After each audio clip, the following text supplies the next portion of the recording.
Hello there and welcome to the Bicycle Diaries. In a world filled with big news, mine is somewhat more down to earth. My headline is all about mudguards.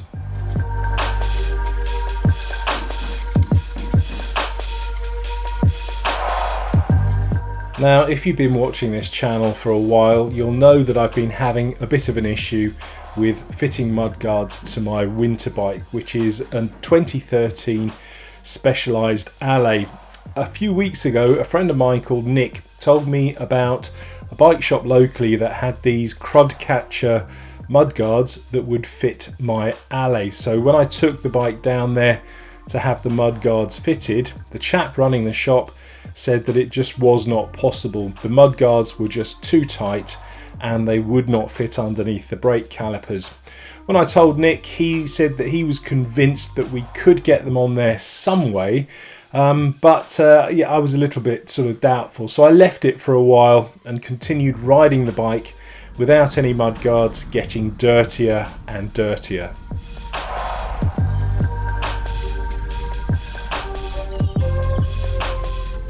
Many people watching the channel very kindly commented and suggested that I try out some SKS Raceblade Pros. But when I went down to my local Evans to have a look at some, I thought, well, they probably would fit, but they only come up as far as the rear brake caliper.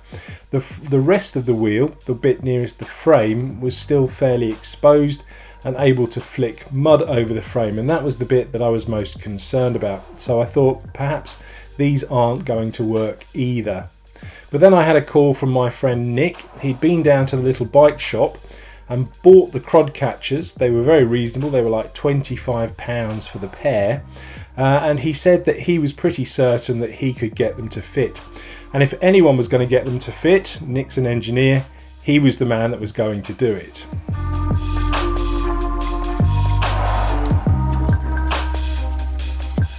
So I went down to Nick's workshop last week and we started fitting the mudguards onto my winter bike.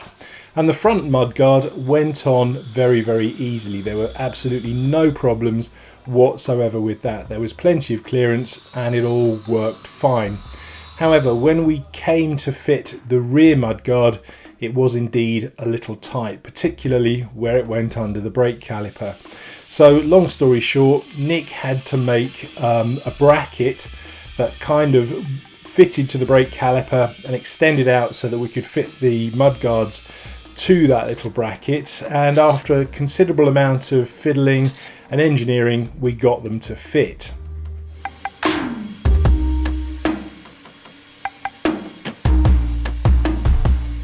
Now I know that I just did not have the skills, the experience or even the tools to have been able to have fitted these mudguards, but Nick, I think, did an absolutely fantastic job, and the bike actually really looks quite good with these mudguards on.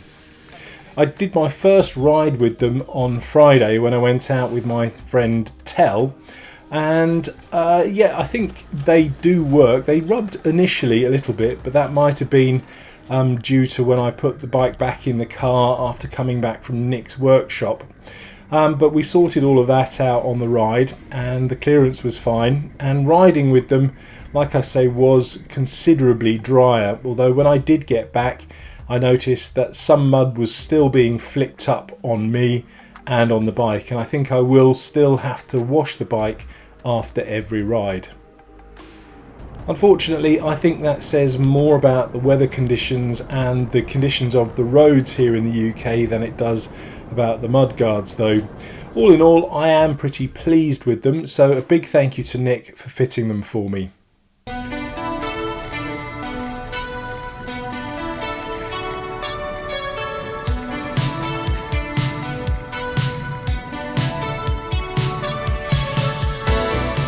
Last week was actually a pretty good week on the bike.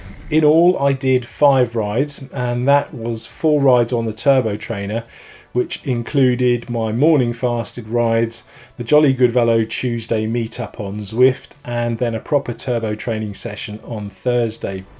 As I said earlier, I also did a proper road ride with my friend Tell. We cycled out to Wickham, and by the time I got back I'd ridden 40 kilometres, and that for me was the longest ride of the year. I've already posted the ride vlog and I'll leave a link to that at the end.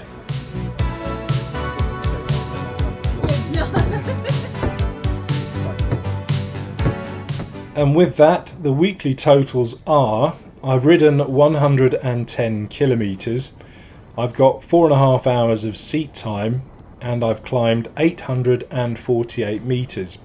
And that brings the year's total so far to: I've ridden 452 kilometres, I've got 18 hours and 47 minutes of seat time, and I've climbed 3,210 metres. The weather this week is forecast to be pretty cold. In fact, as I speak, it's snowing out there right now and the temperature is -2 degrees Celsius. They're also forecasting another mini beast from the east combined with Storm Darcy, so obviously that's not going to be good for cycling actually out on the road. So the plan is to get my 5 hours of seat time on the turbo trainer, but who knows, I may still be able to get out and get a ride or two actually out on the road.